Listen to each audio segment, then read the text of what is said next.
Olá pessoal, eu sou Ricardo Antonello, vereador em Joaçaba, e essa é uma gravação ao vivo sobre o resumo da sessão da Câmara de Vereadores que aconteceu hoje, dia 21 de agosto de 2017. Tá? O vídeo não deve durar mais do que 5 minutos, então é curtinho para você poder acompanhar as leis que entraram para votação na próxima quarta-feira, se ninguém pedir vistas dos processos, na Câmara de Vereadores. Ok? Eu não estou gravando esse vídeo da Câmara porque estava, enfim, saí de lá e estou gravando o vídeo em casa, né? Então, até porque está muito frio lá e lá não tinha mais ninguém. Mas enfim, o importante é a informação. Tá aqui, ó. Vamos lá. Se tiverem dúvidas, pode colocar aí. Um abraço pro Lucas, inclusive, que está assistindo aí. Conversei essa semana aí, fui lá bater um papo lá na empresa do Lucas. Então, assim, projeto de lei complementar 379 que trata do IPTU. Isso aqui é bem importante, tá? A gente sabe que teve um aumento do IPTU, que foi aprovado em condições bem no finalzinho do ano, em condições meio esquisitas e tudo mais. Próprios vereadores que aprovaram na época falaram que depois verificaram que o aumento foi muito alto, né? Aconteceu, enfim, um aumento maior do que se esperava, segundo palavras de alguns deles. Mas o fato é o seguinte, veio uma lei aqui cancelando o aumento que estava programado ainda pela lei de 2014, que era um aumento de mais 10 pontos percentuais. Tá? Então não vai ter esse aumento, vai ter apenas a correção da inflação, pelo que está aqui, e a planta de valores, tem aqui no artigo 2º, ela vai ter que ser recalculada obrigatoriamente, está o prazo aqui, isso é uma coisa que a gente tem que cobrar sempre o prazo, até o dia 31 de dezembro. Então até o dia 31 de dezembro desse ano tem que ter uma nova planta de valores especificada no município. Tá certo? Essa planta de valores é a base para se calcular o IPTU. Se quiser mais informações, a gente posta aí, pergunta aí, questiona aí, que a gente pode trazer num outro vídeo depois para vocês. Aproveita e coloca de onde você está assistindo, se você está em Joaçaba, está fora, enfim, é legal nos comentários aí ter a participação do pessoal. Então esse projeto de lei deve ir para votação já na quarta-feira. Outro projeto de lei autoriza o Poder Executivo Municipal a celebrar um termo de convênio com a UNOESC e com a Receita Federal. Isso aqui é muito legal porque não tem custo para o município e é uma autorização para fazer lá dentro do espaço físico da UNOESC um apoio, um núcleo de apoio contábil e fiscal na jurisdição aí da Delegacia da Receita Federal de Joaçaba, e vai a localização na UNOESC para apoiar as pessoas que não têm, ou que têm baixa renda, ou que não têm condições de pagar, por exemplo, o cálculo do imposto de renda ou de algum outro tipo de imposto. Então é feito esse convênio, UNOESC, a Receita Federal, a gente aprova pelo município. Então parabéns à UNOESC e à Receita Federal por estar fazendo isso, porque a população carente tem todo um atendimento nesse núcleo contábil lá, com apoio inclusive dos alunos do curso de Ciências Contábeis da UNOESC, então isso é muito legal, tá? E não tem custo para o município. Outra coisa que não tem custo para o município é esse projeto de lei aqui da Alfa Lixo Digital.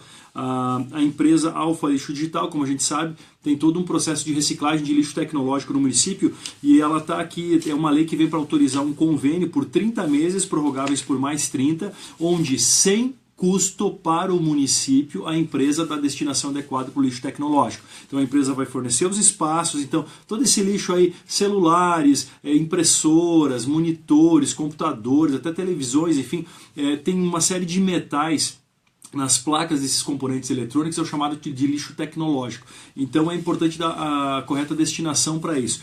Para as empresas é interessante também porque eles conseguem reciclar, vender o material, então tem um resultado com isso. E para o município, então é um ganha-ganha para a empresa e para o município. Para o município é bom porque ele se livra do gerenciamento disso e não precisa gastar nada com essa reciclagem. E desentulha e desocupa o nosso aterro sanitário. Ok? Então, esse termo de cooperação também passa aqui pelo crivo da Câmara de Vereadores, até onde eu analisei, não vi nada de errado com isso. Para terminar, tem outra lei aqui que é para, não vou perder muito tempo com isso, que é para padronizar os tipos de homenagem que são feitos na Câmara de Vereadores de Joaçaba. Então tem lá, tem entrega de medalha cruzeiro, moção de aplauso, então é uma lei que padroniza essa questão. Todas essas leis, essas 4 leis que eu coloquei agora, elas estão disponíveis online no site da Câmara de Vereadores, ok? Se você não encontrar, me manda um aviso que daí eu mando o link para vocês, ok? Um abraço aí para todo mundo, o Rodrigo que está assistindo aí, a Isabela também, um abraço para vocês. Agora, encerramos os projetos de lei, tá? Um abraço também para o pessoal do grupo do Mandato Compartilhado que deve estar acompanhando, que me ajudam nas decisões aqui na Câmara, como era a nossa proposta de campanha ainda, democracia direta digital. Então, agora encerra aí o vídeo com os projetos de lei que vai para votação no grupo. Quem quiser continuar assistindo, eu vou falar de umas indicações e também vou, enfim, eu falar mal um pouco da reforma política, porque precisa, né? A reforma política que o nosso Congresso está fazendo aí é vergonhosa, mas tudo bem.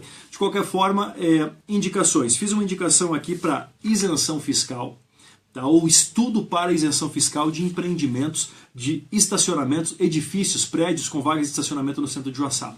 A ideia é você conseguir isentar ou dar uma isenção parcial para ISS, Imposto sobre Serviço, para quem cobrar estacionamentos, né, nesses prédios, e também IPTU, se possível, para que não se pague ou pague parcial IPTU dos prédios, por um prazo que a lei permite, que é de até 10 anos. Isso para quê? Para incentivar que pessoas peguem terrenos vazios no centro e construam prédios, torres para estacionamento. Tem que ter no mínimo 80 vagas de estacionamento, pelo que eu estudei e estou indicando aqui, tá certo? Mas aí o município pode rever isso, obviamente, e mandar para a Câmara de Vereadores, se quiser mandar, é claro, uma lei diferente, tá certo?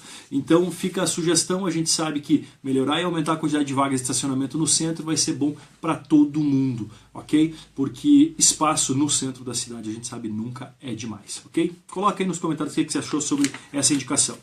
Outra coisa é uma solicitação dos moradores do bairro Armindo de Medeiros Aro. Isso é uma vergonha, gente, precisar fazer uma indicação dessas, mas precisa, porque lá no bairro, como vocês sabem, é do lado do autódromo lá, não tem, a rua não é nem asfaltada, é estrada de chão, mas os caras estão correndo demais. O pessoal anda muito rápido com os carros lá, os moradores estão com medo, estão preocupados, tá, de alguém ser atropelado lá. A gente sabe que quando um carro perde o controle numa estrada de chão, até parar demora muito tempo, pode causar um estrago grande. E a indicação é para que o município estude meios para poder reduzir a velocidade dos veículos. Agora as estradas estão boas no interior, nas estradas de Joinville é o caso também. Então, e no interior também está tendo essa reclamação. Agora com as estradas boas no interior, o pessoal está correndo demais.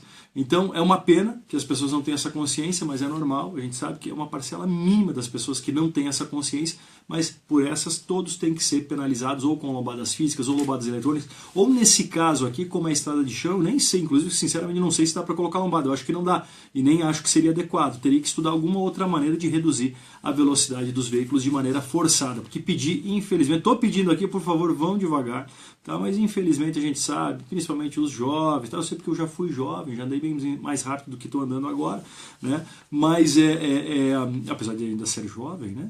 Mas o fato é o seguinte, precisamos estudar maneiras de reduzir a velocidade dos carros lá, ok? Fica a indicação, um desafio aí para a diretoria de trânsito do município, eu estou à disposição para acompanhar também, ok? Outra indicação que a gente está fazendo em conjunto aqui também, uma indicação que deve vir nos próximos dias, é por conta dos agricultores. Um abraço para o Eduardo Fabro, inclusive, que sugeriu, me explicou isso aqui, da possibilidade de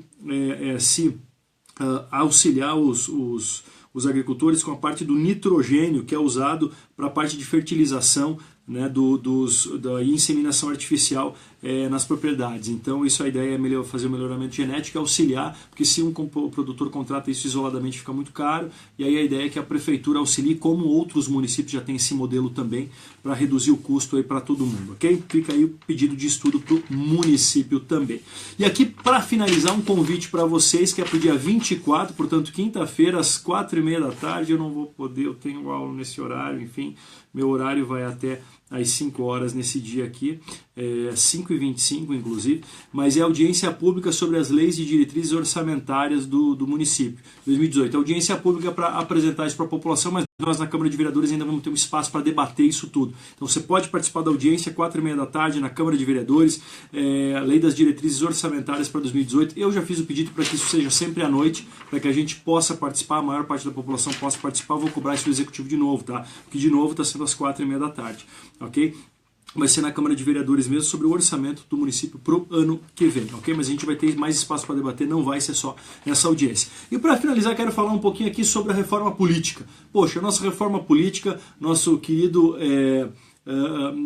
queridos deputados da comissão, né?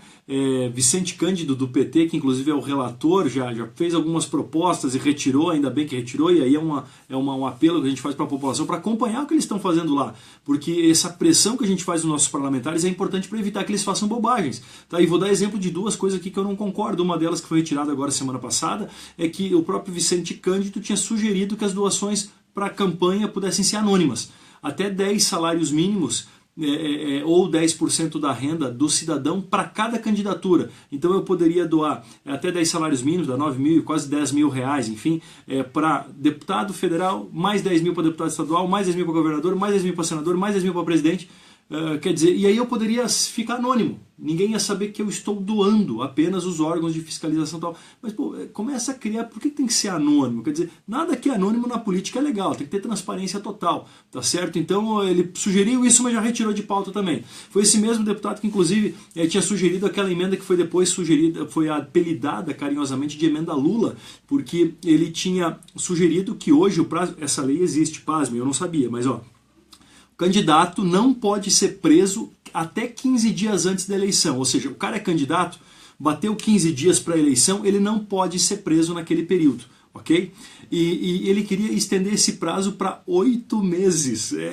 Tem que rir mesmo, não tem o que fazer, né? 8 meses. E aí, claro, pressão popular foi a apelidada de emenda Lula, porque claramente iria beneficiar o ex-presidente Lula, né, que está com esse processo aí para ser julgado em segunda instância, pela turma lá de Porto Alegre, enfim.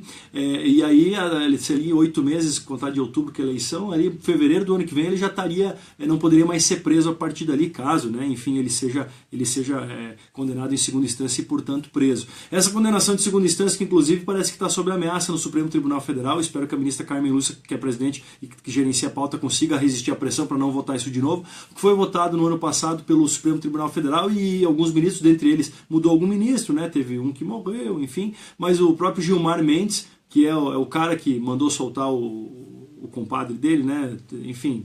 Mais uma história incrível, né? Mas ele declarou que vai mudar o voto dele, que agora ele não é mais a favor de prender depois da segunda instância, o que é interessante e preocupante, porque isso possibilitou um avanço bastante interessante da Operação Lava Jato por essa prisão em segunda instância. Afinal de contas, temos um caso anterior a essa mudança de um parlamentar que foi condenado e ficou recorrendo, e por 10 anos ele não foi preso, apesar de ter sido condenado, né, em todas as instâncias, foi recorrendo com muitos recursos, muitos advogados, enfim. Então essa prisão após a segunda instância realmente é uma coisa que me parece muito interessante, é uma pena que está sob ameaça de novo.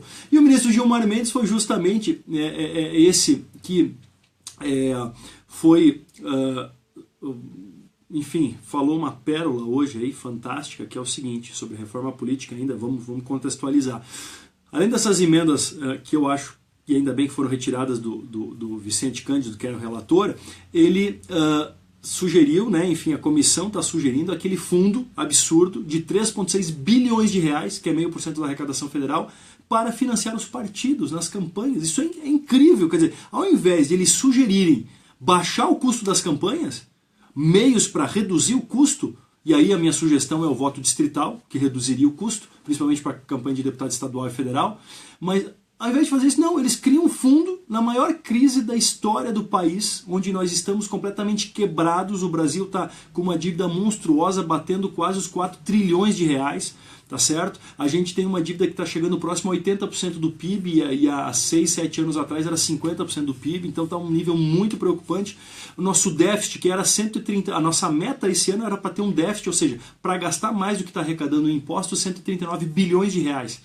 E mesmo com esse aumento da gasolina que teve, que vai gerar mais de 10 bilhões para os cofres do governo, com esse aumento de imposto, ainda assim, semana passada o governo veio, a equipe econômica do governo veio, o Meirelles veio e disse, olha, não vai dar, a nossa meta vai ter que mudar para 159 bilhões de déficit. Ou seja, o Brasil vai gastar 159 bilhões além do que arrecadou, ou do que vai arrecadar nesse ano de 2017. Isso é um absurdo. E aí o pessoal sugere gastar ainda mais 3,6 bilhões de reais para financiar campanhas, sendo que eles já ganham lá mais quase 2 bilhões de reais por ano de fundo partidário. Isso é um absurdo. Então, o ministro Gilmar Mendes veio hoje e disse, inclusive, que estão criticando muito esse fundo, e eu estou criticando aqui agora porque eu acho que é incoerente, mas ele falou que talvez seja incoerente. Eu não sei, talvez, enfim...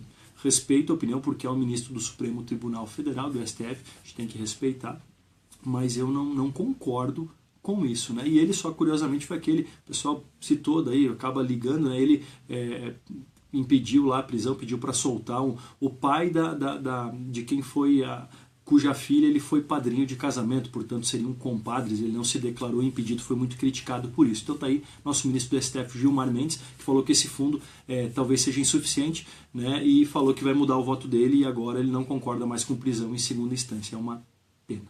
Ok? Além disso, para finalizar, tem o Distritão, que também está na reforma política, deve ser votado amanhã à noite também. E aí, de novo, nós temos essa situação de que muda-se as regras, no Distritão vai valer uma lista onde o mais votado é que vai entrar, não vai mais ter coligação proporcional. Então, o que acontecia nas nas eleições para vereador e para deputado estadual e federal, os partidos eles podiam pegar 3, 4 candidatos, porque esses candidatos juntavam votos para a legenda e elegia daí na legenda o mais votado deles, né? E agora o que vai acontecer? Só vai valer a votação máxima de todos. Aqueles pequenos candidatos que juntaram alguns votos, os votos vão ser perdidos, não vão para a legenda. Então o que significa? Significa que os partidos não vão mais colocar 3, 4 candidatos. Eles vão simplesmente colocar um único candidato. Colocando um único candidato ou poucos candidatos diminui a possibilidade de mais pessoas entrarem na política. Então essa é a minha visão para esse tal do Distritão. Eu acho que é ruim para a democracia a sugestão, e aí sim, talvez a única luz no fim do túnel aí é a sugestão de se incluir já nesse relatório na votação que o Distritão é em 2018, mas para 2022 já entre o voto distrital misto, onde aí sim nós teríamos metade das vagas pelo voto distrital, que eu acho que é o ideal porque reduz o custo das campanhas, porque o candidato só vai procurar votos ao redor do seu domicílio, né, naquele distrito composto por aqueles municípios, e aí sim vai ter a outra metade das vagas o voto na legenda dos partidos, que pegaria daí candidatos que não têm uma proposta regional, mas sim são propostas mais abrangentes, como por exemplo aqueles que defendem o meio ambiente, aqueles que defendem algumas causas específicas que não são relacionadas a um ambiente regional, né? Mas enfim, voto distrital misto seria legal. Agora, por que é só o Distritão que vai valer em 2018? Tá aí, para favorecer, né, quem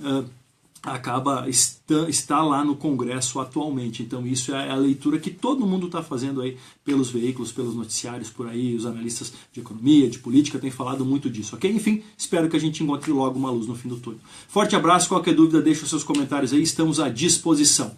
Tchau!